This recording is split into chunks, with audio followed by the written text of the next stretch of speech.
Hosanna, Hosanna. Hosanna.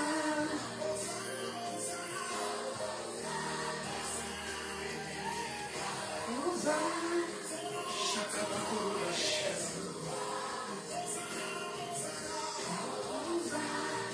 Hosanna au Fils de Dieu, Hosanna, Hosanna, Hosanna dans les lieux très hauts, Hosanna, Hosanna, Hosanna, Hosanna. Il est le Dieu tout-puissant, il est le Dieu tout-suffisant, il est le Dieu éternel. Hosanna, Hosanna, Hosanna, Hosanna. Hosanna.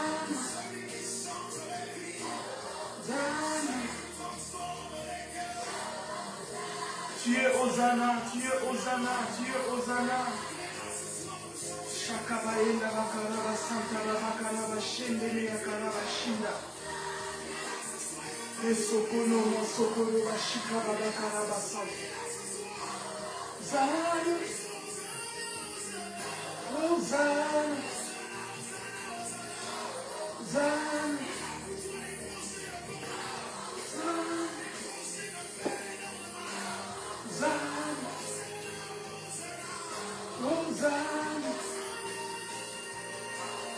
Hosanna, Hosanna, Hosanna, Hosanna, Hosanna, Hosanna, Hosanna, Hosanna. Ramana Masaba Koroba Shikeleme Yakaraba Santa Baba. Rekono Sokoroba Shikababa Karaba Yenda. Hosanna, Hosanna, Hosanna. Hosanna.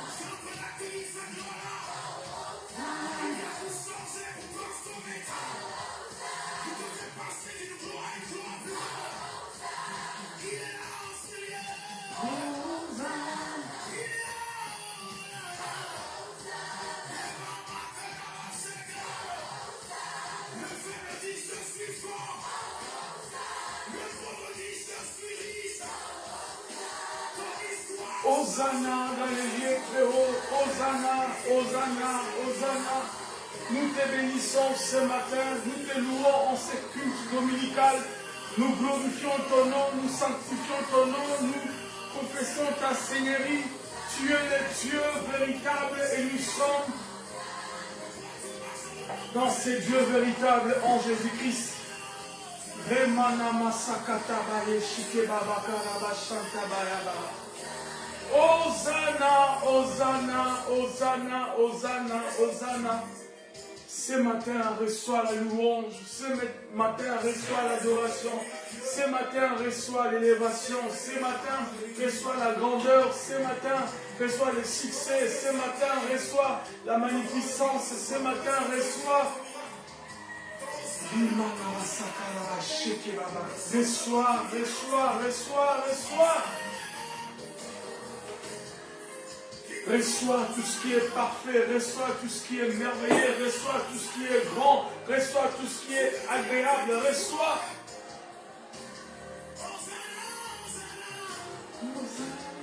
Hosanna, Hosanna, Hosanna, Hosanna. Hosanna. Nous te rendons grâce ce matin. Nous te bénissons pour ces cultes dominicales. Nous te sanctifions pour ces moments. Nous élèvons ton nom, Seigneur, ce matin. Nous élèvons ton nom, Seigneur, en ce moment. Nous glorifions ton nom, Jésus. Nous sanctifions ton nom, Jésus. Nous confessons ta Seigneurie. Nous confessons ta grandeur. Nous confessons ta puissance. Nous confessons ton élévation. Nous confessons que tu es Dieu en ce moment, Jésus, en ces instants, Adonai. Alléluia. Reçois la louange, reçois la majesté, reçois la grandeur, reçois la puissance, reçois toutes ces choses merveilleuses. Comment ne pas te louer? Comment ne pas te bénir? Comment ne pas te glorifier? Shakana Maya Babakana Bashike. Rekondo Sokoro Bashika Babakana Basanta. Rendo Mono Sokoro Bashika. Hosanna, Hosanna, Hosanna. Hosanna, Hosanna, Hosanna. Hosanna en toi, Dieu Tout-Puissant. Hosanna en toi, Dieu éternel. Hosanna en toi, Dieu vivant. Hosanna, Hosanna, Hosanna. Nous rendons ton nom, Yahweh des gloires. Nous bénissons ton nom, nous glorifions ton nom, nous sanctifions ton nom ce matin.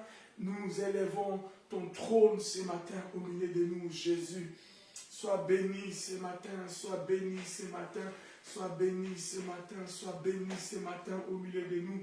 Sois béni ce matin au milieu de nous, Adonai. Sois élevé ce matin au milieu de nous, Yoshua Mashiach. Sois élevé ce matin au milieu de nous, le Prince de paix. Sois élevé ce matin au milieu de nous, Seigneur. Nous te sommes vraiment reconnaissants pour le souffle de vie.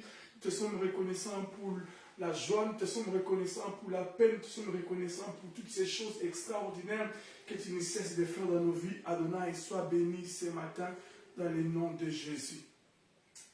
Dans le nom puissant de Jésus. Seigneur, nous te sommes vraiment reconnaissants. Nous te recommandons ce culte dominical. Nous te recommandons cette réunion de ce matin. Père, la parole entre tes mains, l'adoration entre tes mains, la louange entre tes mains, Seigneur. Tout ce que nous aurons à faire ici, en cet endroit, puisse te louer, te glorifier, te sanctifier, dans les noms puissants et glorieux de Jésus. Ainsi nous avons prié. Et ce matin, nous disons Amen. Bien, Amen. Bien-aimés dans le Seigneur, nous vous saluons chaleureusement dans les noms précieux de notre Seigneur Jésus-Christ.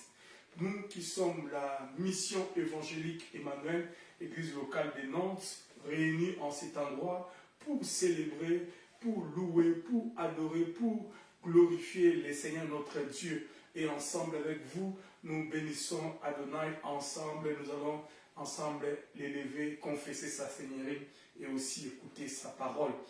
Nous vous saluons de partout où vous êtes, vous qui nous suivez en distanciel et vous qui êtes aussi en présentiel. Que Dieu vous bénisse abondamment en ces dimanches dominicales, ces premiers dimanches du mois d'août. Nous sommes les 3 et nous sommes heureux que Dieu a commencé avec nous ces mois à travers ces cultes dominicales parce que il est alpha et il est oméga. Nous voulons qu'il soit alpha avec nous et qu'il soit aussi oméga tout au long de ces mois d'août qui viennent de commencer.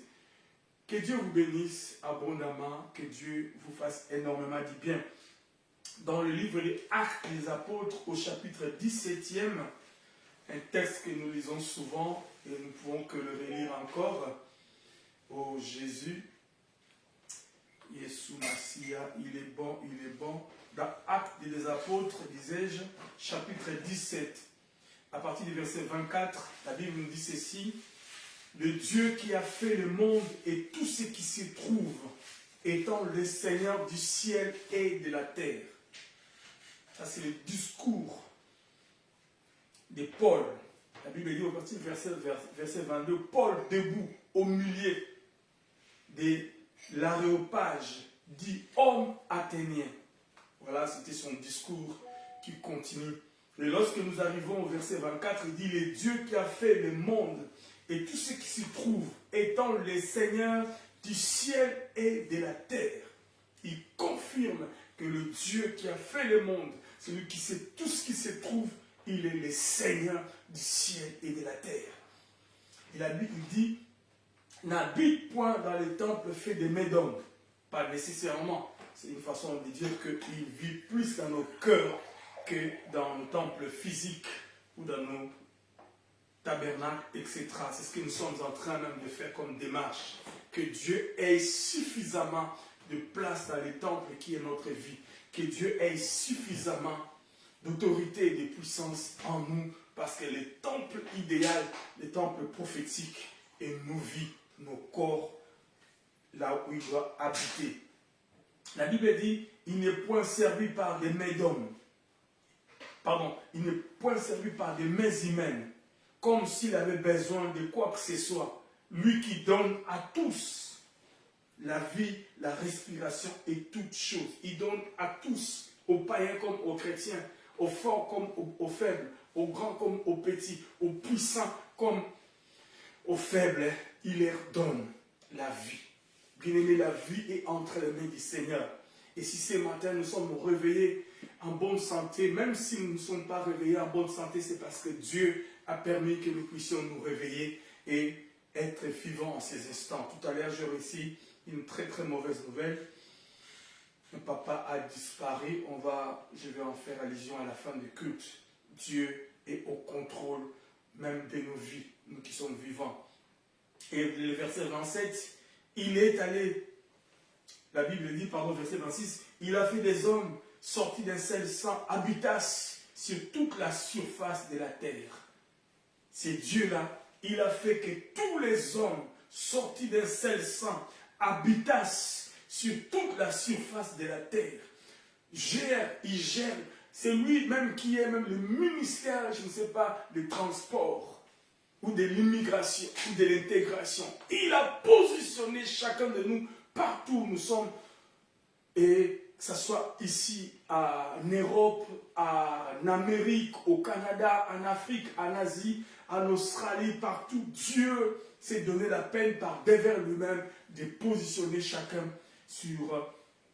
dans un territoire ou dans une terre. Il est Dieu tout-puissant. Il dit habitat sur toute la surface de la terre, ayant déterminé la durée des temps et les bornes de leur demeure.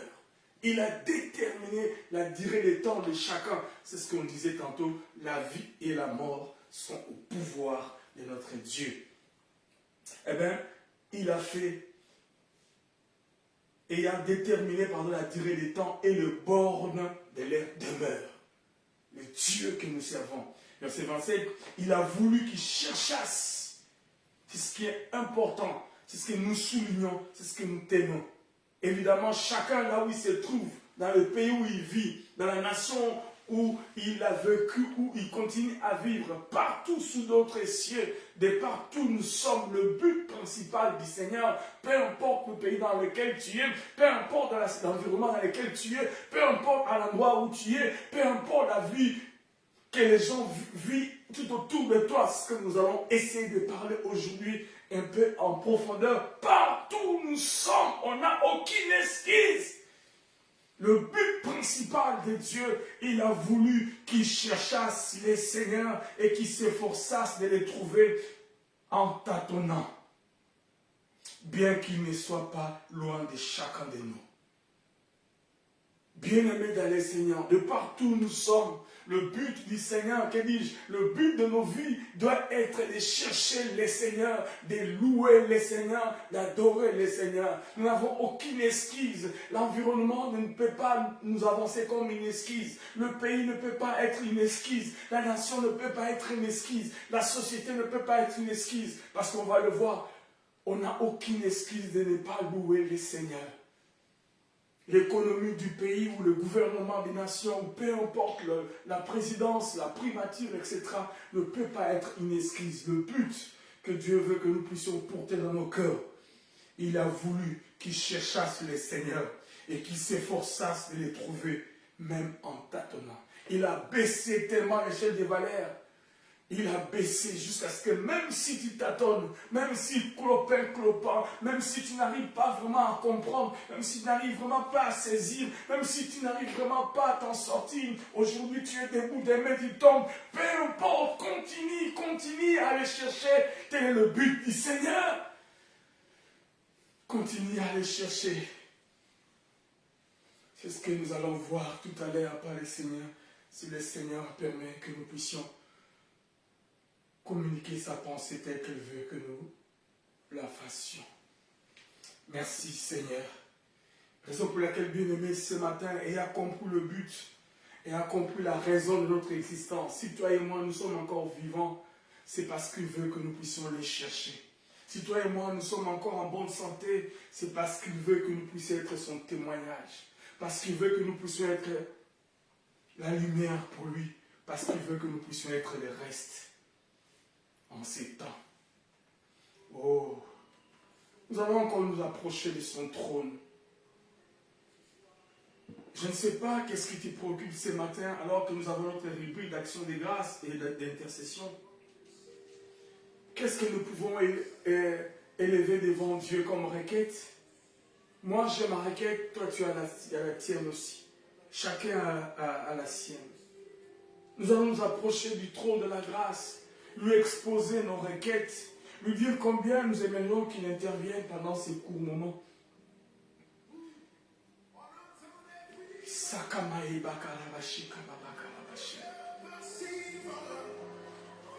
Que nous puissions lui dire qu'il intervienne, qu'il intervienne, qu'il intervienne, qu'il intervienne, qu'il intervienne. Le monde va vers la fin. Il revient bientôt. Rimanama sakaraba sheke baba baba baba. Rekondo manama sakaraba sheke baba. Rikenda manama sakaraba sheke. La prière, la principale, Seigneur, c'est de nous préparer parce que tu reviens bientôt. Parce que tu reviens bientôt. Tu veux qu'on te cherche, tu veux qu'on te cherche, tu veux qu'on te cherche, tu veux qu'on te cherche encore, qu'on t'adore, qu'on te loue, tu veux qu'on te cherche, Adonai, peu importe, peu importe. Alléluia! Rika manama sakaraba sheke baba, rimana manama sakaraba yenda baba.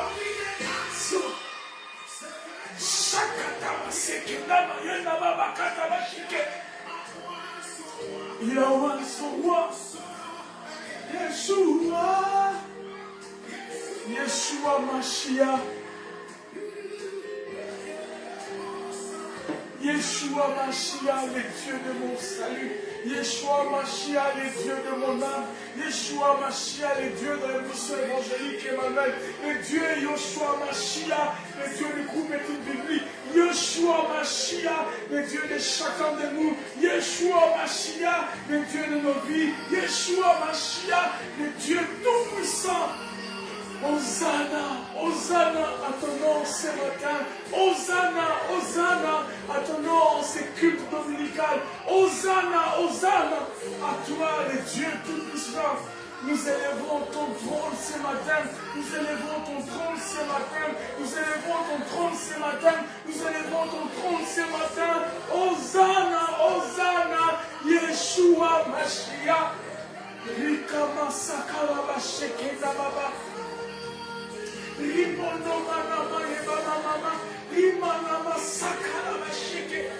Père, nous élevons ton trône très haut ce matin. Nous élevons ton trône très haut ce matin. Pendant ce moment de prière, bien-aimé, élève Dieu. Élève Dieu. Devant ton problème, élève Dieu. Devant ta situation, élève Dieu. Devant tes difficultés, élève Dieu. Devant tes problèmes, élève Dieu. Devant tout ce qui t'arrive, élève Dieu. Devant ce qui arrive dans ta famille, élève Dieu. Devant ce qui arrive dans ton foyer, élève Dieu. Devant ce qui arrive dans ta société, élève Dieu. Oh Seigneur. Hosanna, Hosanna, Hosanna, Hosanna, Hosanna, Hosanna, Hosanna, Hosanna. Rimana basa baba koto sheke baba. Rikenda mana masaka baba yenda baba. Rekosoko no maye bakara bashika. Rimana masaka baba ye baba. Rekondo saga masaka bashika. Hosanna, Hosanna. Oh Jésus. Sois loué ce matin. Sois loué ce matin, Jésus. Sois loué en cet endroit. Sois loué en ces moments. Sois loué en ces minutes. Sois loué, Jésus. Sois loué. Hosanna. Hosanna, Jésus. Hosanna. Hosanna. Sois loué dans nos cœurs. Sois loué dans nos vies. Sois loué dans tout ce que nous entreprenons. Sois loué, Jésus. Sois loué, mon rocher. Sois loué, mon Dieu. Sois loué, mon roi. Sois loué, mon Seigneur. Sois loué, Hosanna. Hosanna. Hosanna. Hosanna. Hosanna. Ton nom, Seigneur, ce matin. Bien-aimé, il est Dieu d'éternité à l'éternité, il est Dieu, il subit ni changement, ni ombre de variation, il est le roi des rois, il est le Seigneur des seigneurs, rien ne lui surprend, rien ne lui prend à bien élever, il est Dieu, il contrôle le monde, il contrôle tout ce qu'il trouve, il contrôle tout, alléluia, toutes les circonstances qui arrivent, en bien comme en mal, il est Dieu. Hosanna, Hosanna, Hosanna, Hosanna, Seigneur. Hosanna dans les lieux très hauts. Hosanna dans les lieux très hauts. Hosanna dans les lieux très hauts. Hosanna, Hosanna, Hosanna, Hosanna, Hosanna, Hosanna, Hosanna, Hosanna, Hosanna. Shakaba sakatama sababa. Hosanna, Seigneur. Hosanna, Seigneur. Hosanna, Seigneur. Hosanna, Seigneur. Hosanna, Seigneur. Jésus. Nous louons ton nom, Seigneur. Nous bénissons ton nom, Seigneur. Nous confessons ton nom, Seigneur. Nous glorifions ton nom, Seigneur. Nous sanctifions ton nom, Seigneur. Nous élevons ton trône, Seigneur. Nous élevons ton trône ce matin. Nous élevons ton trône ce matin. Dieu, dans nos difficultés, nous élevons ton trône. Dans nos problèmes, nous élevons ton trône. Dans nos manquements, nous élevons ton trône. Ton trône au-dessus de tout. Ton trône au-dessus de tout. Ton trône au-dessus de tout. Ton trône au-dessus de tout. Hosanna, Hosanna, Hosanna, Hosanna, Hosanna, Hosanna. Rabasakana masakana basheke baba. Shelene karaba shike baba koroba santa. Hosanna, Hosanna, Hosanna, Hosanna, Hosanna, Hosanna, Hosanna, Hosanna. Limana basheke baba. Sakaba shike baba santa. Oh Jésus, tu es le Dieu tout-puissant.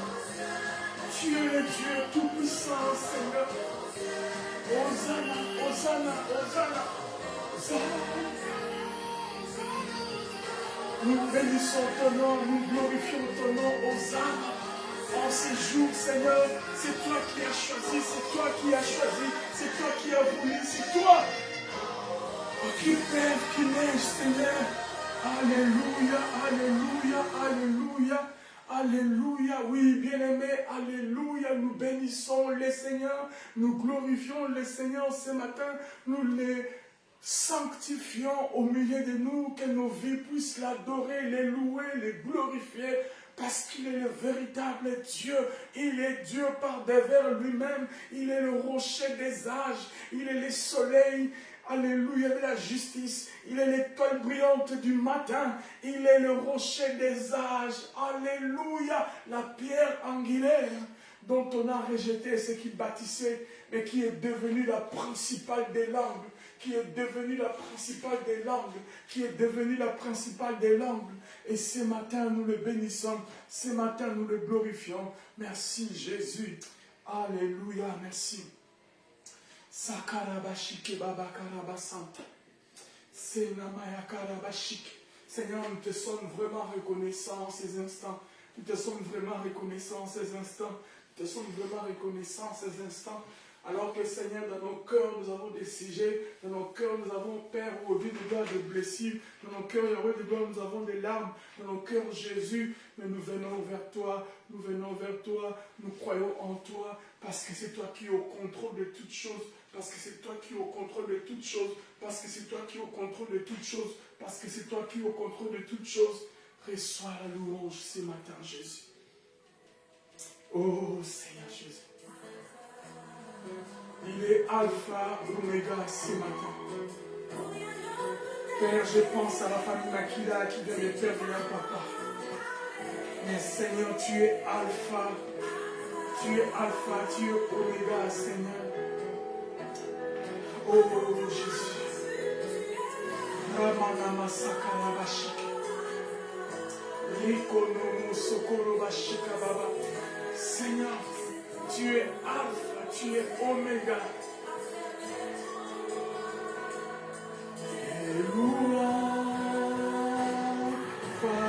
Seigneur, je te recommande la famille Makila.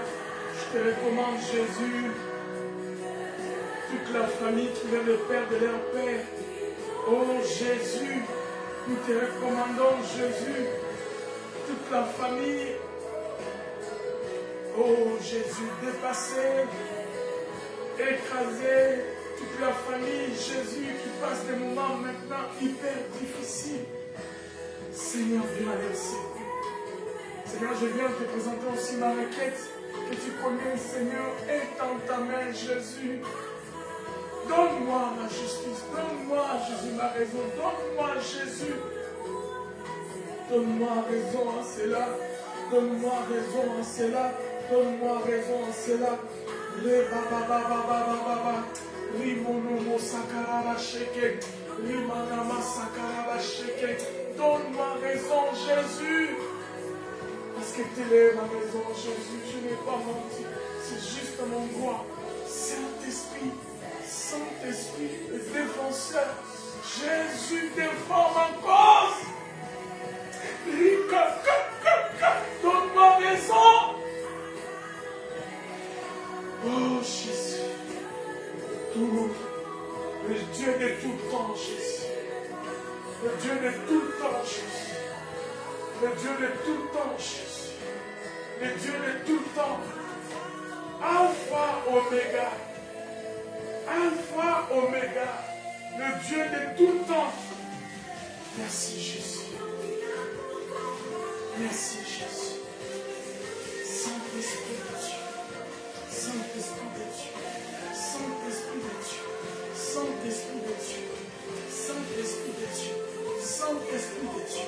Saint-Esprit de Dieu. Saint-Esprit de Dieu. Saint-Esprit de Dieu. Saint-Esprit de Dieu. Merci Jésus. Merci pour ce matin. Père, nous te recommandons ce moment de l'écoute de ta parole. Nous voulons que tu nous parles. Nous voulons que tu te saisisses de nous. Nous voulons que tu nous fasses du bien. Nous voulons, Seigneur, que tu communiques ta pensée à ton peuple ce matin. Merci Jésus. Merci Jésus. Merci Jésus pour ces instants bénis dans ta présence. Merci Jésus pour ta grâce. Alléluia. Merci.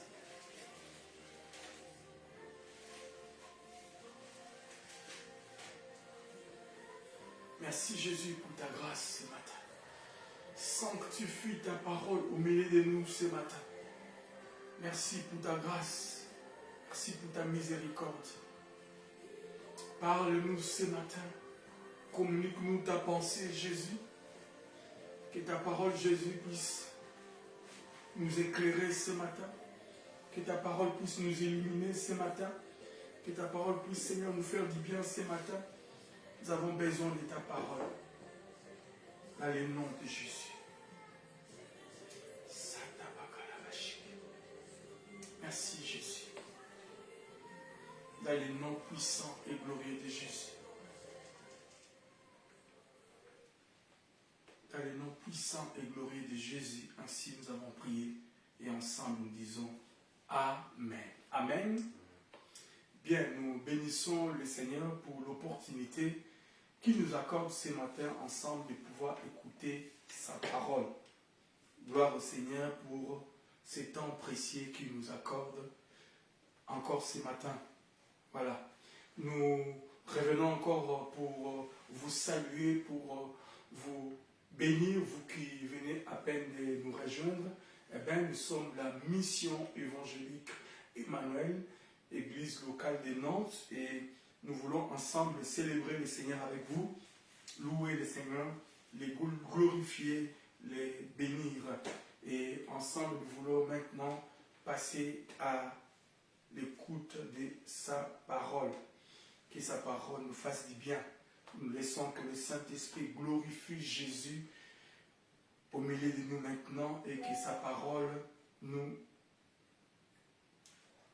bénisse, que sa parole nous bénisse profondément dans le nom de Jésus. Bien. Notre thème de l'année, vous savez, nous sommes en train progressivement d'avancer vers la fin de l'année. 2025, année de triomphe en Jésus-Christ. Et nous sommes en train d'exploiter un sous-thème depuis déjà 3 dimanches. Aujourd'hui, notre 3e dimanche. Et ce thème, nous exploitons, c'est « Entrons par le voile déchiré pour vivre une vie triomphante ». Entrons par le voile déchiré pour vivre une vie triomphante. Et nous l'avons expliqué déjà comment nous pouvons entrer. C'est comme pour dire, nous voulons tout simplement rester dans le lieu saint des saints de Dieu, d'où nous tirons toutes les ressources possibles pour vivre une vie triomphante dans ces mondes des chaos, dans ces mondes perturbés, dans ces mondes déséquilibrés. Nous avons dit que la vie triomphante est simplement une vie entièrement consacrée et concentrée à Dieu. Une vie consacrée entièrement et concentrée à Dieu est une vie triomphante. C'est une vie avec Christ habitant en nous comme maître absolu. La vie triomphante est tout simplement cette vie dont Christ qui habite en nous était maître absolu. Une vie dont le seul but est la glorification de Jésus-Christ. C'est ce que nous avons vu dans Actes des Apôtres, chapitre 17. Lorsque nous avons procédé à la lecture, la Bible dit, le Dieu qui a fait le monde, à partir du verset 24, le Dieu qui a fait le monde et tout ce qui se trouve, étant le Seigneur du ciel et de la terre, n'habite point dans les temples faits des mains d'hommes. Merci mon frère. Parce que ces textes résument, je peux dire, la pensée du Seigneur et même c'est à quoi nous sommes en train de poursuivre. Actes chapitre 17, verset 24. Et nous verrons la corrélation entre notre voyage biblique et les Écritures du Seigneur. Pour tout simplement nous faire comprendre que nous ne puisons pas cette sagesse dans un livre ou dans une connaissance de l'homme. Nous n'allons pas chercher dans les dictionnaires faits des philosophes de la terre, mais nous puisons la connaissance ou cet enseignement dans la parole pour pouvoir vivre la vie des Zoé. Lorsque un message n'est pas bâti sur la parole, lorsqu'un message n'est pas bâti sur les Écritures, eh ben, c'est un discours persuasif, un discours monté de toutes pièces, un discours qui n'a pas la vie des Zoé. Nous pouvons avoir un beau discours, mais lorsqu'il n'y a pas de vie des Zoé en lui, ce discours ne peut pas produire des fruits du Saint-Esprit dont Galates des 20 nous raconte et on le verra. Donc, Actes des Apôtres chapitre 17, verset 24 nous dit ceci, le Dieu qui a fait le monde et tout ce qui se trouve, étant le Seigneur du ciel et de la terre, n'habite point dans les temples faits des mains d'hommes. Il n'est point servi par des mains humaines, comme s'il avait besoin de quoi que ce soit. Nous n'allons pas aller dans ces détails. Lui qui donne à tous la vie, la respiration et toutes choses. Verset 26, il a fait que tous les hommes sortis d'un seul sang habitassent sur toute la surface de la terre, ayant déterminé la durée des temps et les bornes de leur demeure. Il a déterminé les temps de chacun de nous, 60 ans, 70 ans, 90 ans, 100, etc., et le borne de notre demeure. De partout où nous sommes, Dieu, par-dessus tout, avait résolu par devers lui-même. Et cependant, le but principal ou le dénominateur commun de nous tous, de partout où nous sommes, c'est qu'il a voulu. Le désir du Seigneur, le battement du cœur de Dieu, son souhait le plus ardent, c'est que partout où nous sommes, nous n'ayons qu'un seul objectif, c'est qu'il a voulu qu'ils cherchassent les Seigneurs et qu'ils s'efforçassent. Cherchons le Seigneur, forçons-nous encore à les chercher. Efforçons-nous à les trouver, efforçons-nous à les découvrir, efforçons-nous à vivre avec lui. S'efforçassent de les trouver même en tâtonnant. Il a baissé l'échelle des valeurs, même en tâtonnant, cherchons le Seigneur, bien qu'il ne soit pas loin de chacun de nous. C'est ça le but du Seigneur. C'est pour cela que nous sommes en train de dire que nous devons rentrer dans le voile déchiré pour accomplir ces versets. Nous ne pouvons pas accomplir ces versets au dehors. Nous pouvons l'accomplir qu'au dedans de la présence du Seigneur. C'est pour cela que nous avons dit que la vie triomphante est simplement une vie entièrement consacrée et concentrée à Dieu. Une vie avec Christ habitant en nous comme maître absolu. Une vie dont le seul but est la glorification de Jésus-Christ. Merci Seigneur. Telle a été notre démarche depuis que nous avons commencé et tel est aussi le but de notre voyage depuis que nous sommes en train dans ces responsabilités qui est sur nos épaules et qui pèsent si lourdement. Oh Seigneur, merci Seigneur. nous avons quelques mots, quelques déclarations que nous pouvons faire et nous les verrons tout au long de notre voyage. Nous allons essayer de partager cela.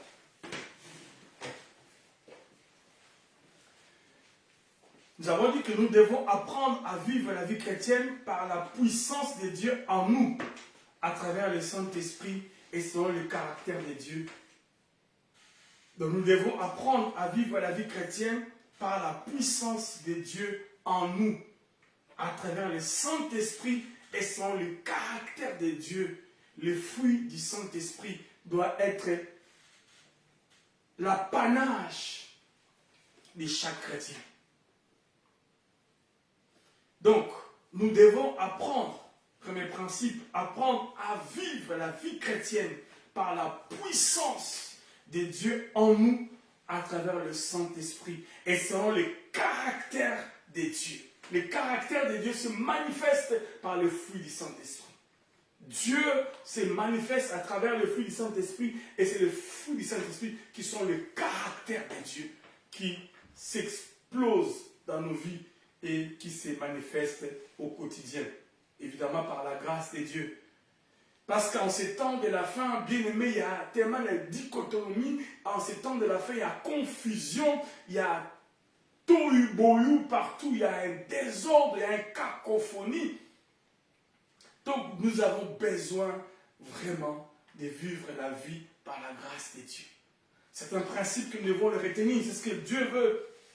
Que nous puissions le chercher, que nous puissions vivre pour lui. Mais pouvons-nous vraiment réellement vivre cette vie-là sans lui? Nous ne pouvons pas obtenir gain de cause, même au minimum de notre vie chrétienne, si nous n'avons pas cette réflexion en nous. Deuxième principe que nous pouvons retenir aussi, en ayant les disciples comme modèle. Et c'est ce que nous sommes en train de faire. Nous n'avons pas d'autre modèle. Notre modèle, c'est les disciples pour cette église que nous sommes. Donc, notre modèle, c'est les disciples comme modèle ou comme notice, ou encore comme posologie pour la marche chrétienne. Les livres des Actes des Apôtres nous présentent leur mode de fonctionnement dès la naissance de l'Église. À partir des livres des Actes des Apôtres, nous voyons le fonctionnement de l'Église dès la naissance et jusqu'à aujourd'hui. Et les évangiles corroborent cela, les épîtres aussi pareil. Une vie chrétienne, une marche chrétienne victorieuse, une église assise qui n'est pas bâtie sur le fondement des apôtres est une arnaque. Et ce que nous allons voir, et c'est ce que la Bible le dit aussi. Et troisième principe, cela est réellement le désir du Seigneur depuis le commencement. Le désir absolu du Seigneur depuis le commencement vise à ce que nous puissions vivre dans l'intimité avec lui. Le Seigneur tient à ce que nous puissions vivre, que nous puissions marcher, que nous puissions être toujours avec lui. Et c'est dans Genèse chapitre 3, à partir du verset 8, nous verrons que le Seigneur, dès la Genèse, a pris la résolution par devers lui-même de descendre dans le jardin d'Éden pour corroborer avec l'homme, pour discuter. Et lorsqu'il est descendu, il ne l'a pas trouvé, il a cherché profondément. Donc, bien aimés dans le Seigneur, ces principes sont importants et nous devons l'appliquer au quotidien pour notre victoire tous les jours et tout le temps.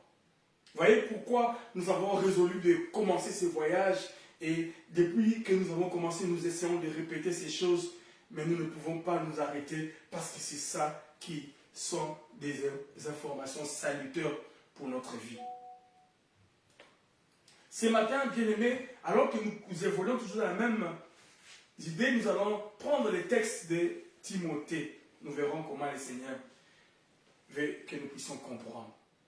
Lorsque nous arrivons dans l'épître de Paul au Timothée, chapitre 2, nous pourrons lire à partir du verset, chapitre 3, pardon, nous pourrons lire déjà à partir du verset 1er et on va essayer soit de faire une lecture kangourou ou de faire complètement la lecture, on verra. Aujourd'hui, bien aimés, nous allons nous atteler sur ces textes, encore une fois de plus, dès Timothée, épître de Paul au Timothée, chapitre 3e, à partir du verset 1er, apôtre Paul s'adresse à Timothée et il dit ceci: sachez que dans les derniers jours, il y aura des temps difficiles. Paul annonce à Timothée une mauvaise nouvelle. Paul présente à Timothée un tableau sombre. Merci mon frère. Paul, qu'est-ce qui se passe? Pourquoi une telle attitude à notre égard? Pourquoi une façon de présenter l'évangile de manière triste? Pourquoi tu introduis avec un message sombre? Pourquoi tu annonces l'évangile par des définitions négatives entre guillemets? Paul parle à Timothée. Sache Timothée, sache Église du Seigneur, sache chrétiens et chrétiennes, sache mission évangélique Emmanuel, que dans les derniers jours, il y aura des temps difficiles. Bien-aimés dans le Seigneur, ce matin comme comme Paul à Timothée, je voudrais ouvrir ma bouche comme un instrument inutile pour vous dire qu'en ces temps derniers, il y aura des temps difficiles. Oh Seigneur, nous sommes comme le chien du berger, nous voulons aboyer pour alerter l'Église. Nous n'avons que les discours qui nous présentent l'Évangile ou la vie comme si tout était facile. Les gens prédisent, les prophètes prédisent l'avenir avec gloire. Nous parlons que des choses bien, comme tout était, comme sur des roulettes. Tout roulait, tout marchait comme sur des roulettes. Non, non, non, non. L'évangile n'est pas un message tout simplement qui passe comme sur le sens du poil. Mais l'évangile parle de la vérité. Et la vérité, même si elle est difficile à accepter, même si elle est amère, mais c'est l'évangile qui donne la vie. Paul parle à Timothée. Sache que dans les derniers jours, il y aura des temps difficiles. Comment pourrions-nous triompher en ces temps difficiles? Comment nous pourrions vivre une vie de triomphe pendant que tu dis qu'en ces temps difficiles, les chrétiens et même les païens sont tous dans le même paquet? Pourquoi il y aura des temps difficiles? Il dit car les hommes seront égoïstes, amis de l'argent, fanfarons, honteux, blasphémataires, rebelles à leurs parents, ingrats, irréligieux, insensibles, déloyaux, calomniateurs, intempérants, cruels, ennemis des gens de bien, traîtres, emportés, enflés d'orgueil, aimant le plaisir plus que Dieu, aimant l'honneur, aimant les succès, aimant toutes ces choses plus que Dieu en ces temps, ayant l'apparence de la piété, mais régnant ce qui fait la force. Éloigne-toi de ces hommes. Ayant l'apparence de la piété, mais régnant ce qui fait la force. Qu'est-ce qui fait la force en ces temps d'histoire? C'est le Saint-Esprit.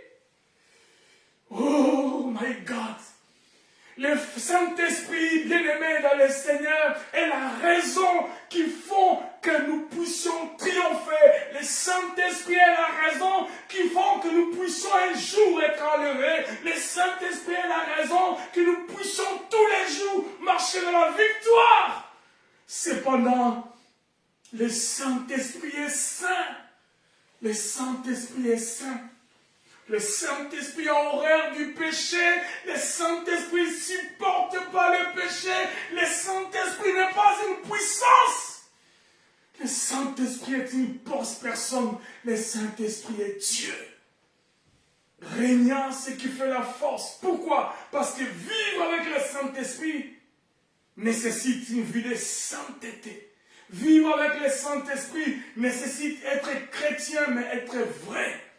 Vivre avec le Saint-Esprit implique la manifestation des fruits du Saint-Esprit. Vivre avec le Saint-Esprit implique cela de manière obligatoire. Raison pour laquelle nous avons dit que nous devons apprendre à vivre la vie chrétienne par la puissance de Dieu qui est en nous. Et cette puissance, c'est le Saint-Esprit. La vie chrétienne sans le Saint-Esprit est une vie morte. La vie chrétienne sans le Saint-Esprit est un échec. La vie chrétienne sans le Saint-Esprit est un chaos. La vie chrétienne sans le Saint-Esprit est un mensonge. Bien-aimé dans le Seigneur, le Saint-Esprit est saint. Si tu l'as dans ta vie, automatiquement, la reproduction de la sainteté sera ton partage. Si tu l'as dans ta vie, automatiquement, l'expression de ces fruits seront ton quotidien. Fais une introspection, regarde ta vie. Vis-tu dans la sainteté? Conjugues-tu les fruits du Saint-Esprit au quotidien? Alors dans ce cas-là, si ce n'est pas la bonne réponse, si ta réponse n'est pas oui, tu es distancé du Saint-Esprit et tu vis dans les faux. Cependant, sache que dans ces derniers jours, il y aura des temps difficiles. Nous devons apprendre à vivre la vie chrétienne par la puissance de Dieu en nous, à travers le Saint-Esprit et selon le caractère de Dieu. Et le caractère de Dieu, c'est le fruit du Saint-Esprit. Donc Galates, chapitre 5, verset 22, nous relate, on fera allusion. Et tout cela par la grâce de Dieu, en ces temps du soir, en ces temps de la fin. Merci Seigneur. Oh Jésus. Apôtre Paul, bien-aimé dans le Seigneur, ne porte pas les gants lorsqu'il parle à Timothée, son fils dans la foi. Il veut montrer à Timothée ce qui gangrène la société d'aujourd'hui. Il veut présenter à Timothée ce qui a atteint même l'Église. Il veut montrer à Timothée combien l'Église, quand il te dit l'Église de ce temps du soir, est gangrénée jusqu'à la moelle épinière de la fausseté. Apôtre Paul parle à Timothée. Apôtre Paul parle à Timothée encore aujourd'hui. Oh Seigneur. Ayant l'apparence de la piété, mais régnant ce qui fait la force, éloigne-toi de ces hommes-là. Ayant l'apparence de la piété. La Bible dit en ces jours, lorsque nous serons devant le trône de la grâce, il dira, je ne t'ai jamais connu. Alors que cet homme ou cette femme aura comme un CV, il a ressuscité des morts, il a prêché, il a fait des miracles, des grandes choses de fou qui les suivaient. Il était un draineur de foule, il était un homme puissant, reconnu dans toute la société, un homme dont même les réseaux sociaux ne peuvent pas s'en passer. Il avait des millions de vues, il avait des millions de j'aime. Mais Jésus nous dira, je ne t'ai jamais connu. Je ne t'ai jamais connu. Pourquoi? Ayant l'apparence de la piété, mais régnant ce qui fait la force. Bien-aimé dans le Seigneur, la vie triomphante en Jésus-Christ, la vie chrétienne est une vie de puissance et de victoire. Mais cette puissance dépend de notre sérénité, de notre intimité, de notre relation avec le Saint-Esprit. Nous avons dit que les disciples nous servira d'apologie. Que dis-je? Oui, de leur apologie, nous allons nous en servir. Mais aussi les disciples ou les apôtres nous servira de posologie ou de modèle. Parce que leur fonctionnement, leur mode de fonctionnement est tout simplement un enseignement. Sommes-nous aujourd'hui distancés de leur conduite ou sommes-nous aujourd'hui l'Église qui se rapproche encore aujourd'hui des apôtres? On viendra, on lira les versets qui sont attachés à cela si le Seigneur le permet à cause du temps. Oui, les derniers jours sont mauvais et ces hommes seront, dit la Bible, ingrats, irréligieux.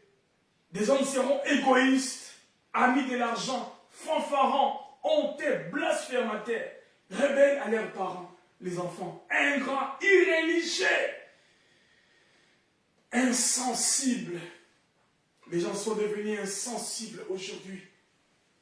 Déloyaux, calomniateurs, intempérants, cruels, ennemi des gens de bien, traître, emporté, enflé d'orgueil, aimant le plaisir plus que Dieu. Bien-aimés dans le Seigneur, lorsque nous faisons une introspection, la relation que nous avons du Seigneur est arrivée à quel stade dans ta vie?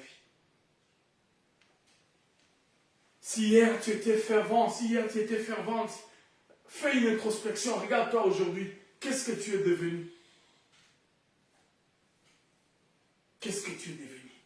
Ennemi des gens des biens, qu'est-ce que tu es devenu? Bien-aimés, les derniers jours sont mauvais, dit la Bible, dans 2 Timothée chapitre 3. C'était le langage prophétique du Nouveau Testament. Dans le langage prophétique du Nouveau Testament, les derniers jours sont ceux qui précéderont le retour du Christ. Et ils doivent être mauvais, dit la Bible. Oui, les derniers jours, de manière prophétique, en ces temps de notre ère du Nouveau Testament, c'est les derniers jours qui précéderont ou qui précèdent le retour ou la seconde venue du Christ, la seconde venue de Jésus-Christ. 1 Timothée, chapitre 4, aussi corrobore avec nous. 1 Timothée, chapitre 4, verset 1er, il dit, « Mais l'Esprit dit expressement que dans le dernier temps, quelques-uns abandonneront la foi pour s'attacher à des esprits séducteurs et à des doctrines des démons. » Mais l'Esprit dit expressement, le Saint-Esprit le dit, le Saint-Esprit le parle, encore en ces derniers jours, en ces derniers temps, quelques-uns abandonneront. Quelques-uns, pas la totalité, mais quelques-uns, mais quasiment la majorité dans les quelques-uns. C'est ce que nous allons voir. Donc quelques-uns abandonneront la foi pour s'attacher à des esprits séducteurs et à des doctrines des démons. Par l'hypocrisie des faux docteurs, portant la marque de la flétrissure dans leur propre conscience.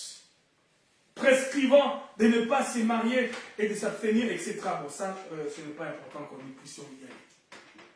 Par les doctrines, par des doctrines des démons. Des Thessaloniciens aussi enrichis, pareil. Des Thessaloniciens, chapitre 2.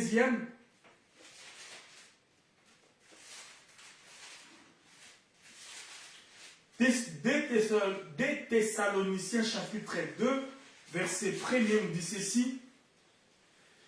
Pour ce qui concerne l'avènement de notre Seigneur Jésus-Christ et notre réunion avec lui, nous vous prions, frères, de ne pas vous laisser facilement ébranler dans votre bon sens et de ne pas vous laisser troubler, soit par quelques inspirations, soit par quelques paroles ou par quelques lettres qu'on dirait venir de nous, comme si les jours du Seigneur étaient déjà là. Ici, Paul, aux Thessaloniques, il fait allusion aux hommes qui se faufilent pour annoncer autre chose que l'évangile des apôtres. Autre chose que l'évangile triomphant. Autre chose que la parole vivifiante du Seigneur. Oh Seigneur. Et lorsque nous arrivons, bien aimés, aussi dans les évangiles, voyez-vous, on est allé dans les épîtres, nous arrivons aussi dans l'évangile, Matthieu chapitre 24.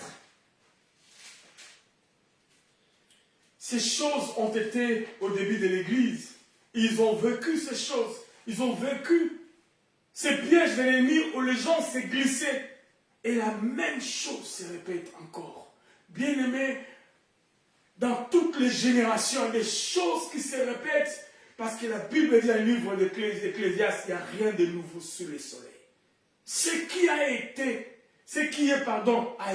autrefois. Il n'y a rien de nouveau. Le diable permet à ce que chaque année, que nous puissions, chaque fois, chaque génération, ou chaque dispensation, que nous puissions tomber dans les mêmes pièges. Cependant, même l'histoire nous dit, Si nous n'arrivons pas à réfléchir sur les erreurs du passé, nous serons obligés à commettre les mêmes bêtises dans le présent. Si nous n'arrivons pas, bien-aimés, à réfléchir sur les erreurs du passé, nous serons obligés, nous serons commis d'office à appliquer, que dis-je, à tomber dans les mêmes erreurs dans le présent. Et notre futur sera compromis. Bien-aimés, faisons très attention encore aujourd'hui, l'Église du Seigneur.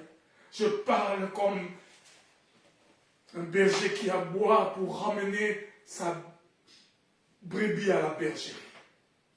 L'évangile est tordu dans tous les sens. Le péché gangrène jusqu'à même à la moelle épinière l'Église du Seigneur. Et nous sommes, bien-aimés, infiltrés jusqu'à la tête. Nous sommes infiltrés par des prophètes, nous sommes infiltrés par des diacres, nous sommes infiltrés par des diaconesses, nous sommes infiltrés par des docteurs, par des prédicateurs de l'évangile, dans tous les sens, bien-aimés dans le Seigneur. Des messages pernicieux en train de se glisser entre des discours, entre des phrases, entre des pensées. Ils glissent de pensées pernicieuses. Oh Seigneur, les derniers jours sont mauvais. Les derniers jours sont mauvais. Les derniers jours sont mauvais, bien-aimés, dans le Seigneur. Nous passons plus le temps à chercher, donne-moi les voyages, donne-moi les mariages, donne-moi les enfants, qui sont obligatoirement aussi nos droits, je le sais. Mais nous passons plus de temps à ce que Dieu nous donne, Dieu nous donne, Dieu nous donne, Dieu nous donne. Nous n'avons pas le temps de nous arrêter un moment, de nous asseoir et de réfléchir et regarder l'horloge céleste, le temps dans lequel nous sommes. Est-ce que sommes-nous à un moment donné capables de réfléchir dans quel temps nous sommes bien-aimés? Il y aura une fin de ce monde, il revient bientôt. Et ce sera peut-être en train d'accoucher, ou en train de voyager, ou en train de travailler. Pas par là, pas. La cloche sonne. Seras-tu prêt ces jours-là? Matthieu chapitre 24, à partir du verset 1er, mais c'est une longue lecture. Quand Jésus s'en alla au sorti du temple, ses disciples s'approchèrent de lui, en faire remarquer les constructions.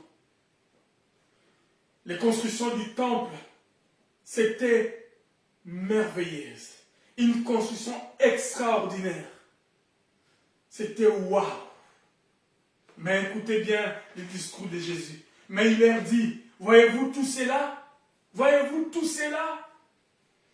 Je vous le dis en vérité, il ne restera pas ici pierre sur pierre qui ne soit renversée. Bien-aimés, vous voulez quoi? Eldorado? Vous voulez quoi? L'Amérique, l'Europe, l'Asie? Vous voulez quoi? Les mariages, les voitures, les succès? Vous voulez quoi? Le travail? Vous voulez quoi? C'est bien toutes ces choses dont on nous présente au quotidien dans l'évangile, la beauté, l'extraordinaire. Quel est le message de Christ aujourd'hui? Si ce n'est tout ce qui est beau, tout ce qui est extraordinaire, vous allez voyager, vous allez vous marier, vous allez faire ceci. C'est ça l'évangile. Cependant, ce n'est pas totalement l'évangile. Jésus a dit, oui, j'ai écouté votre discours. C'est beau la construction, c'est beau ces choses, c'est beau le voyage, c'est beau les mariages, c'est beau les succès, c'est beau la grandeur, c'est beau toutes ces choses. Mais écoutez-moi très bien. Mais il leur dit, voyez-vous tout cela? Je vous le dis en vérité. Il ne restera pas ici pierre sur pierre qui ne soit renversé. Il ne restera pas ici pierre sur pierre qui ne soit renversé. Bien-aimé dans le Seigneur, tout ce qui se trouve ici dans ce monde va rester. Même si un jour Jésus ne revient pas en attendant et que la mort nous rencontre, on va s'en aller et tout laisser ici-bas. Oh Seigneur, même la femme que tu as tant aimée, tu la laisseras. Même les maris que tu as tant aimés, tu les laisseras. Même les enfants que tu as aimés de toute ta force, tu vas les laisser. Les succès que tu as battus, les entreprises que tu as construites, l'argent que tu as économisé, tu le laisseras. Les temps sont difficiles. Les derniers jours sont mauvais. Oh. Verset 3, il s'assit sur la montagne des Oliviers et les disciples vinrent en particulier lui faire cette question. Dites-nous, quand cela arrivera-t-il? Quel sera les signes de ton avènement et la fin du monde? Quand cela arrivera-t-il? Première question. Deuxième question. Quels seront les signes de ton avènement? Et troisième question. La fin du monde. Oh.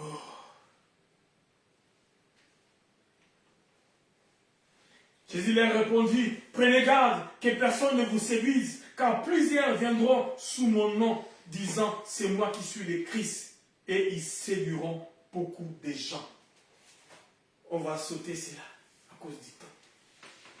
Jésus leur dit, prenez garde, car beaucoup viendront en mon nom, et ils vont séduire beaucoup de gens. Des prédications qui soulèvent la masse. Des prédicateurs qui drainent des foules. Mais lorsque vous regardez leur comportement, il n'y a aucun fruit du Saint-Esprit qui se manifeste. Cependant, le caractère d'un chrétien qui vit dans la puissance, du Saint-Esprit qui est en lui, se manifeste par le caractère. Et le caractère, c'est le fruit du Saint-Esprit. Quelle est cette vie triomphante que nous menons en ce temps de la fin où les jours sont mauvais?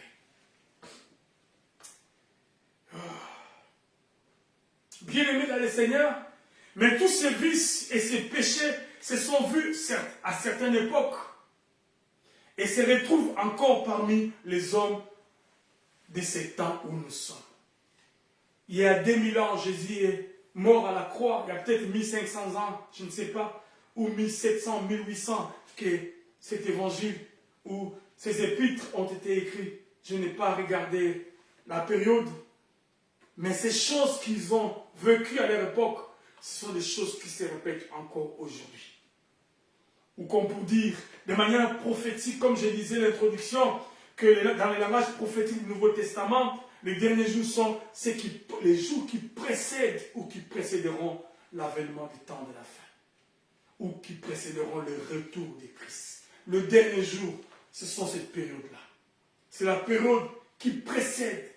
Et lorsque nous regardons, lorsque nous faisons la lecture de ces temps, lorsque nous observons les événements et les temps, nous nous rendons compte que nous sommes dans cette période qui précède la venue du Seigneur. Que dis-je? La seconde venue du Seigneur. N'est-ce pas, bien-aimés? N'est-ce pas? Lorsque nous lisons, bien-aimés, dans Romains, oh Seigneur,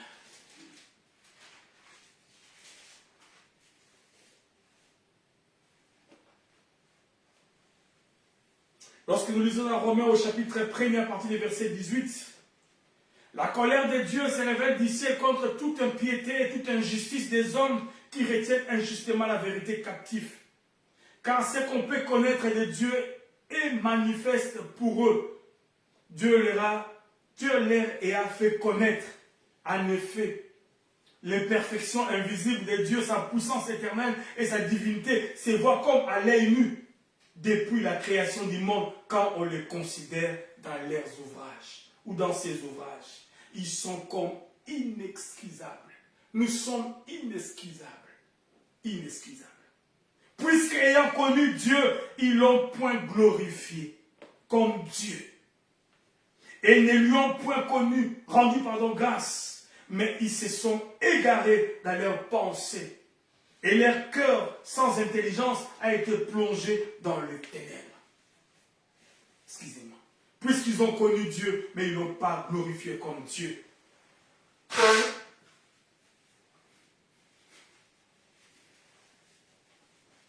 Apôtre Paul, lorsqu'il écrivait cela, c'était à la genèse de l'Église. Apôtre Paul s'adressait aux Romains, c'était au temps du commencement. Mais ces choses que nous lisons, bien aimés, mais qui sont des choses que nous vivons aujourd'hui. Ces vantants d'être sages, ils sont devenus fous. Et ils ont changé la gloire du Dieu incorruptible en image représentant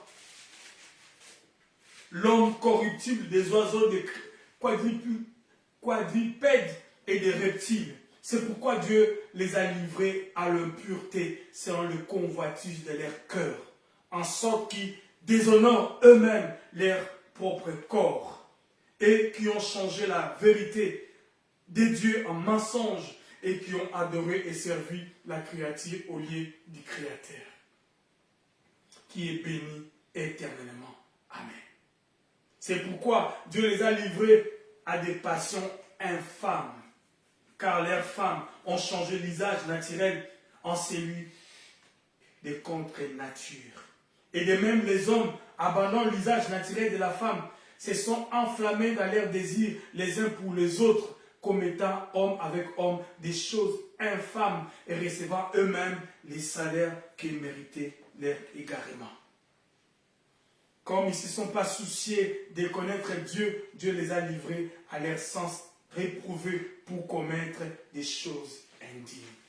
Bien-aimé apôtre Paul, lorsqu'il s'adressait aux Romains au chapitre 1er, nous n'avons même pas l'idée que ces choses dont Romains parle vont devoir être le quotidien aujourd'hui. Même dans l'église du Seigneur, même dans nos communautés, même dans la maison du Seigneur. Le péché a tellement pris de l'ascendance jusqu'à même à la tête de l'église. Hélas. C'est pour cela nous disons que mais tous ces vices et ces péchés se sont vus à certaines époques et se retrouvent encore parmi les hommes de ces temps où nous sommes. Et même, il n'y en a aucun que l'on ne puisse pas observer dans chaque génération.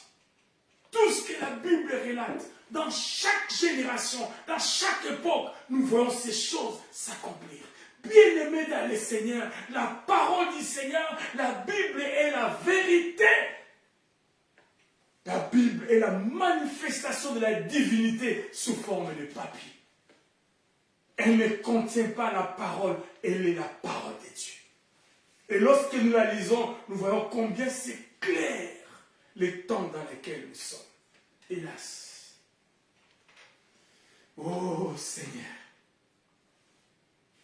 Oh Seigneur. Les torrents du mal peuvent couler. Ça, c'est la bonne nouvelle. Merci, mon frère. Les torrents du mal peuvent couler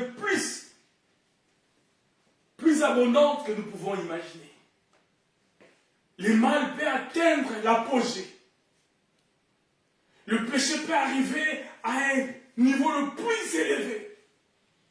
Dieu nous avertit comme un prophète en disant, nous avons lu que les derniers jours seront mauvais. Les jours qui précéderont l'avènement des temps de la fin, les jours qui précéderont la seconde venue de Christ, seraient des temps mauvais, des temps difficiles.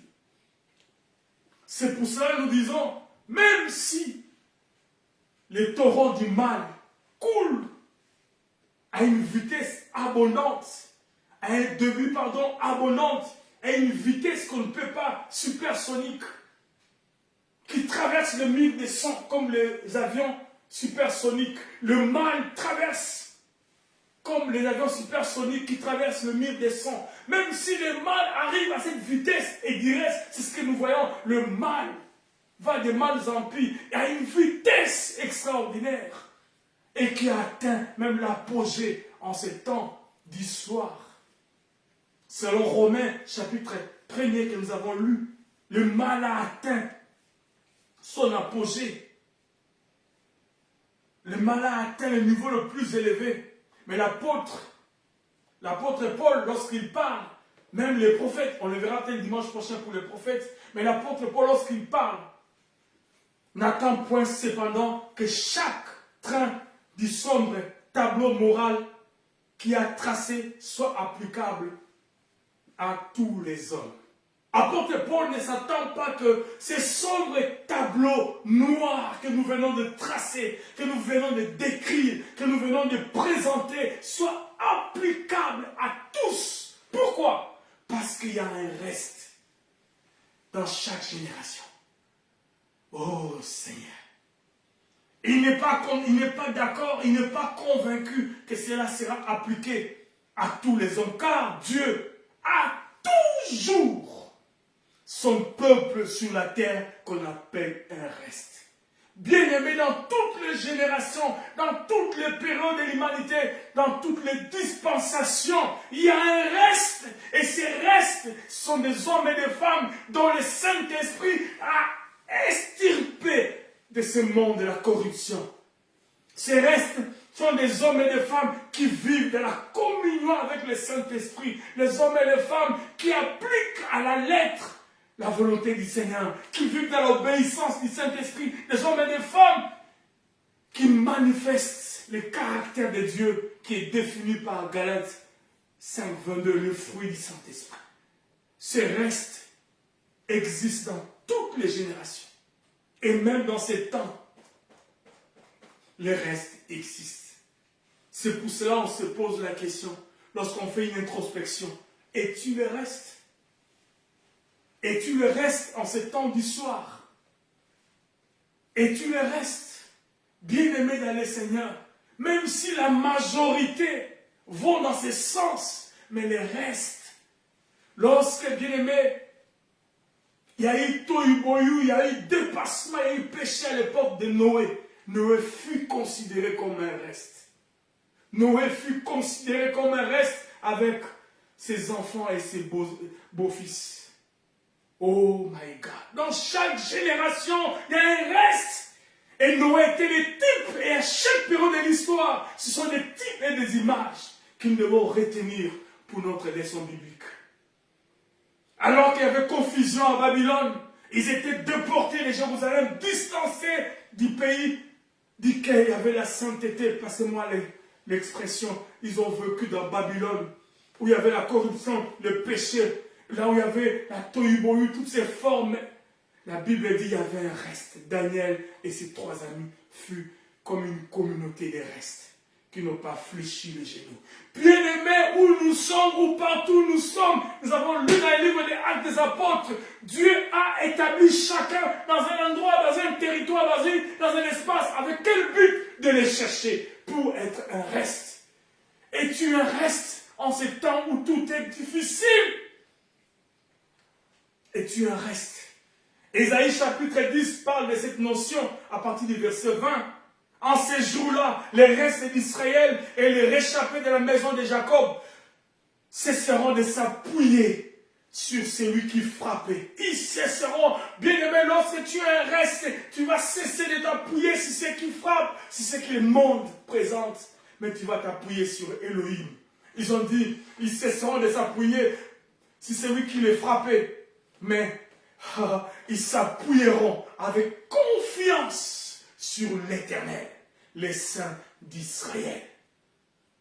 Le reste reviendra, le reste de Jacob, au Dieu puissant. Quand ton peuple, ô Israël, serait comme le sable de la mer, un reste seulement reviendra. Oh, la destruction est résolue. Elle fera déborder la justice. Merci Seigneur. Bien-aimés dans le Seigneur, les temps sont mauvais, mais il faut qu'il y ait un reste. La notion du reste est une notion biblique, est une notion que nous avons et que nous voyons partout dans la Bible. On aura le temps d'aller en profondeur le dimanche prochain. J'introduis.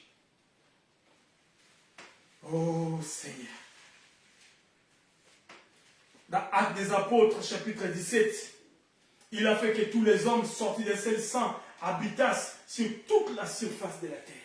Il a fait en sorte, lui, Dieu, il a déterminé, la Bible dit, il a déterminé les bornes. D'abord, il a déterminé les temps du vécu de chacun de nous, et il a déterminé aussi la borne, les limites d'espace, les endroits géographiques où nous devons vivre. Mais par-dessus tout, Il a voulu qu'ils cherchassent les seigneurs et qu'ils s'efforçassent de les trouver en tâtonnant, bien qu'ils ne soient pas loin de nous. Dieu a voulu que nous puissions les chercher même en tâtonnant. Parce qu'il sait que ce n'est pas facile. Parce qu'il sait que ce n'est pas facile. Les derniers jours sont mauvais. Les derniers jours sont mauvais. Il y a eu un mélange. Il y a une cacophonie. Il y a un tohu-bohu. Le vrai est passé pour un faux. Le bien est appelé mal et le mal est appelé bien. C'est difficile de faire la différence. La nuit a été tellement longue et l'ennemi est venu. Il a planté dans les champs du maître où il y avait le blé. Il a planté l'ivraie. Et la Bible dit, les deux plantes, dès leur genèse, sont identiques. Et il est quasiment impossible de les distinguer. C'est ce qui se passe en ces temps. Il est quasiment impossible de distinguer dans l'église aujourd'hui les blés et l'ivraie. Oh Seigneur. Mais il y a une chose qui peut nous distinguer, la Bible dit, c'est la parole du Seigneur qui est capable de séparer âme et esprit. La parole qui pénètre jusqu'à la moelle épinière. Et c'est cette parole qui est remplie du Saint-Esprit, qui a la capacité de séparer la majorité et du reste. Bien-aimé, le Saint-Esprit est indispensable. En ces temps, bien-aimés, nous ne pouvons pas conjuguer des efforts sans l'aide du Saint-Esprit. Le Saint-Esprit, c'est celui qui nous aide en ces temps de confusion, de distinguer le vrai et le faux. Mais si tu vis distancé de lui, tu vis loin de la Pentecôte, tu vas être emporté dans la majorité. Mais c'est le reste que Dieu attend. Ésaïe chapitre 10, je reprends la lecture pour terminer. Oh Seigneur, en ces jours-là, le reste d'Israël et les réchappés de la maison de Jacob cesseront de s'appuyer sur celui qui les frappait. Ici, le contexte, lorsque les enfants d'Israël sont en captivité, ils dépendent de leur maître. Bien-aimés, le maître de ce monde, c'est le diable. La Bible dit la convoitise de ce monde appartient à Satan et il nous frappe de partout. Il nous frappe par la maladie, il nous frappe par les échecs, il nous frappe de toutes formes. Mon Dieu! Oh Seigneur, merci mon frère. Oh mon Dieu, mon Dieu, mon Dieu, mon Dieu. Bien-aimé dans le Seigneur, la Bible dit, le reste d'Israël et les réchappés de la maison de Jacob cesseront de s'appuyer sur celui qui les frappe ou celui qui les frappait. Bien-aimés, dans ce monde, nous sommes frappés par la maladie, nous sommes frappés par les échecs, nous sommes frappés par les mauvaises nouvelles, nous sommes frappés par la mort, nous sommes frappés par l'humiliation, nous sommes frappés, nous qui sommes des dieux, nous sommes humiliés, nous sommes abandonnés, nous sommes des hommes et des femmes qu'on regarde avec dédain, nous sommes comme des paillassons, on a des colibés. Qu'est-ce qui se passe? Mais la Bible dit, en ces jours-là, nous cesserons d'être l'objet de celui qui nous frappe. Bientôt, même maintenant, lorsqu'on prend la résolution de marcher avec le Seigneur, nous avons une vie triomphante et nous cessons de dépendre de celui qui nous frappe. Nous cessons de dépendre du Maître parce que la Bible dit chacun est esclave de celui qui a triomphé de lui. Et l'esclave est soumis aux chicottes de celui qui a triomphé de lui. Et c'est un type, c'est une image. Satan est comme un maître, le péché est comme un maître. Lorsqu'il obtient possession d'une personne, Jean 10, c'est conjugue. Il te frappe. Parce qu'il ne veut pas que tu puisses tourner les regards vers le salut. Mais la Bible dit, les ténèbres ne régneront pas toujours. C'est pour cela, bien-aimés, je vous parle de l'évangile qui triomphe, l'évangile qui délivre, l'évangile qui change de vie. C'est un évangile qui est communiqué par la puissance et l'onction du Saint-Esprit. Et lorsque cet évangile rencontre une vie, consacré et concentré, l'efficacité se manifeste par le caractère qui est le fruit du Saint-Esprit. Qui es-tu ce matin, frère? Tu es la majorité ou tu es le reste? Si tu vis dans la majorité, eh bien, tu seras toujours secoué par l'ennemi qui te frappe encore. Oh Seigneur. Mais le reste, dit la Bible dans Ésaïe, chapitre 10, verset 20, partie B. Les restes s'appuieront avec confiance sur l'Éternel, les saints d'Israël. S'appuieront avec confiance ou avec foi sur l'Éternel, les saints d'Israël. Merci Seigneur. Merci pour ta parole de ce matin, Seigneur. Le reste reviendra, le reste de Jacob, au Dieu puissant. Nous allons continuer ce voyage le dimanche prochain. Oh Seigneur. Le verset 22e du chapitre 10 du livre d'Ésaïe nous dit ceci: quand ton peuple, ô Israël, serait comme le sable de la mer. Dieu ne se laisse pas dans la confusion. Même si l'église est un big church, même si les chrétiens soi-disant sont des milliers dans ce monde, même si on a comme l'impression que tous connaissent le Seigneur. Aujourd'hui, dans les rues de Kinshasa ou de partout, même de Paris ou même de Washington ou de LA, ou je ne sais pas, d'Istanbul, dans les rues, je ne sais pas, même de Babylone, je ne sais pas où, dans les rues de Brazzaville, de Oyo, je ne sais pas. Personne ne peut prétendre ne pas connaître le Seigneur. Même les sorciers disent qu'ils connaissent le Seigneur. Même, je ne sais pas, les magiciens disent qu'ils connaissent le Seigneur. Il y a tellement de milliers. Mais bien aimé, la Bible nous dit dans le livre d'Ésaïe, chapitre 10, verset 22. Quand ton peuple, ô Israël, serait comme les sables de la mer, un reste seulement reviendra. Bien aimé, peu importe les nombres, un reste seulement reviendra. Si tu n'es pas le reste, tu ne partiras pas. Un reste seulement reviendra. Pourquoi elle reviendra? Parce que la destruction est résolue. Bien aimé, c'est résolu. La décision a été prise. Dieu revient bientôt. Jésus revient bientôt. C'est résolu. Ça ne changera pas. Peu importe tout ce que nous faisons, peu importe la beauté de la construction, peu importe tout ce que nous avons comme des grands bâtiments, comme disaient les apôtres à Jésus, peu importe ces temples construits avec beauté extraordinaire, les temples de Salomon. Sache, mes amis, rien ne restera pierre sur pierre. Pourquoi, bien-aimé, ce soir ou ce matin, c'est en l'air à laquelle vous allez me suivre? Prends-tu ton temps à bâtir ce qui va s'écrouler un jour, au lieu de bâtir ta vie qui va vivre dans l'éternité et une éternité salutaire? Pourquoi pas, bien-aimé?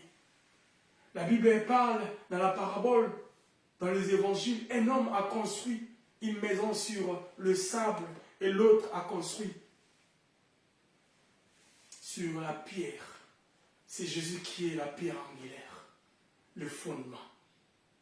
Et lorsque la tempête est arrivée, parce que la tempête et le vent n'a pas fait abstraction d'une personne, elle est venue sur la maison construite sur le roc, elle est venue aussi sur la maison construite sur le sable. C'est le résultat. La vie triomphante, c'est une vie qui est construite sur le roc, qui s'appelle Jésus-Christ, la pierre angulaire. Et Ésaïe nous dit, la destruction est résolue, elle fera déborder la justice. Oui. Nous parlerons le dimanche prochain en profondeur sur le mot hébraïque qu'on a introduit par les restes. Ce mot s'appelle shir en hébreu, ou shetir, les restes. Je disais, Daniel et ses amis étaient le reste de son époque. Les apôtres furent aussi les restes de leur époque. Une petite communauté. Aujourd'hui encore, il y a un reste. De partout où nous sommes, dans toutes les nations, il y a un reste. qui sert Dieu dans les vrais. Et tu ce reste. Réellement, tu es le reste. Quasiment tous les prophètes dans l'Ancien Testament en ont fait allusion. Et on reviendra le dimanche prochain. Ésaïe, Jérémie, Michée, Sophonie parlent de l'expression reste d'Israël. Michée parle de l'expression reste de Jacob. Amos parle de l'expression reste de Joseph. Et Jérémie plus tard aussi parle de l'expression reste de Judas.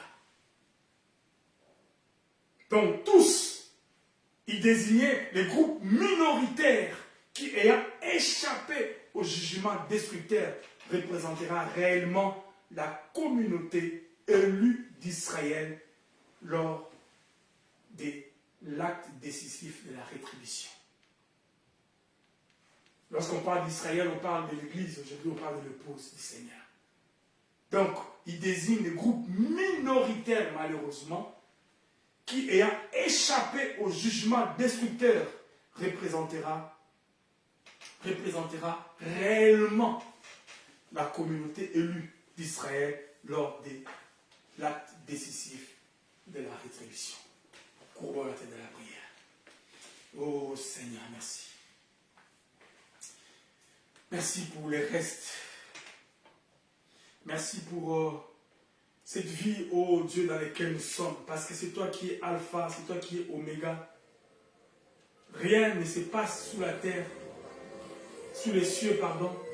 Rien ne se passe sous ces soleils ardents sans que ta main puisse agir. Tu es alpha, tu es oméga.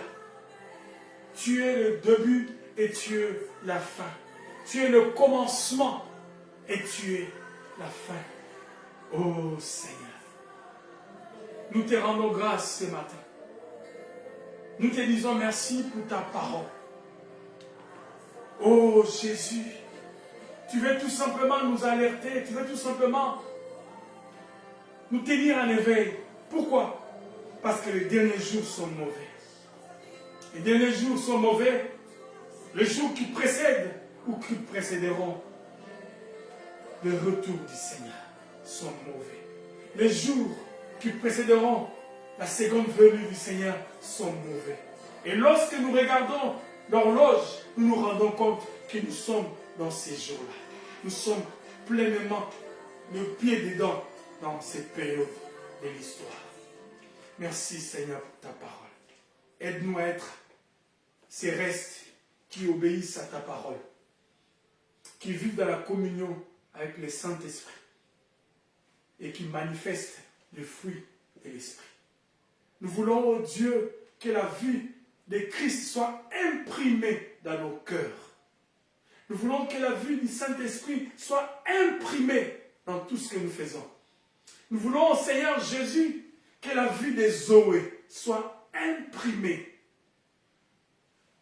afin que le caractère de Christ soit exposé aux vues et aux yeux de tous dans notre marche chrétienne ici-bas.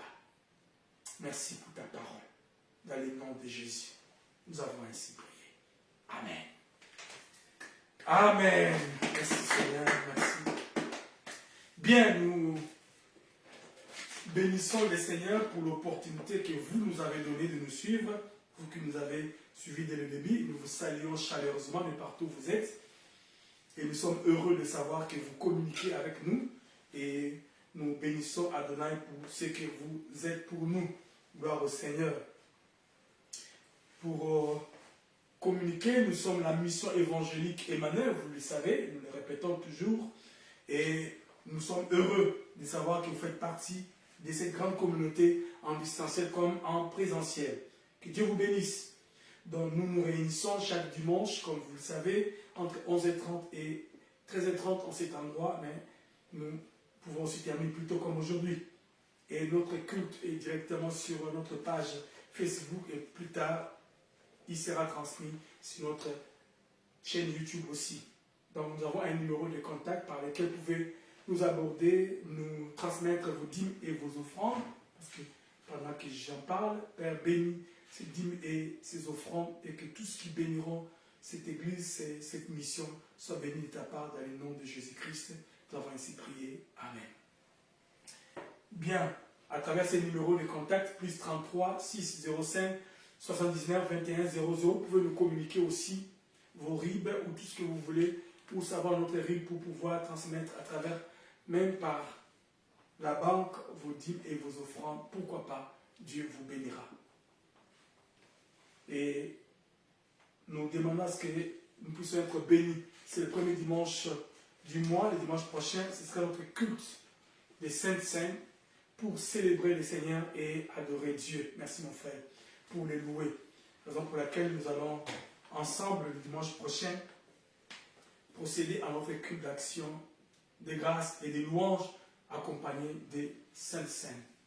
Je voudrais tout simplement présenter au nom de la mission évangélique Emmanuel et à mon nom propre mes très sincères condoléances à la famille Makila qui vient de perdre leur père aujourd'hui. Donc la grande famille Makila a perdu papa Makila, grand-père, père, oncle, etc. Et toute la famille est triste. Et ensemble, nous vous présentons nos sincères condoléances et nous vous portons dans nos cœurs, dans nos prières, parce que tout ce que nous pouvons faire, c'est de prier afin que Dieu vous soutienne. Mes très sincères condoléances à vous tous, famille Makila. Que Dieu se glorifie de la vie de papa. Il a vécu son temps. Que Dieu soit béni. Merci. Voilà, nous allons terminer par la prière. Nous allons tenir debout pour terminer ces cultes. Seigneur, nous te rendons grâce pour ces cultes bénis. Et nous saluons ton nom parce que tu es bon. Merci pour tout ce que tu as fait dans nos vies. Merci pour ta grâce et ton amour. Merci pour ton amour, Seigneur. Et merci parce que tu nous assistes toujours. Sanctifie nos vies par ta présence au quotidien. Permets à ce que nous soyons réellement ces restes que tu veux pour ces temps du soir. Que toute la gloire te revienne dans le nom de Jésus. Ainsi nous avons prié et ensemble disons Amen. Que Dieu nous bénisse. Bye.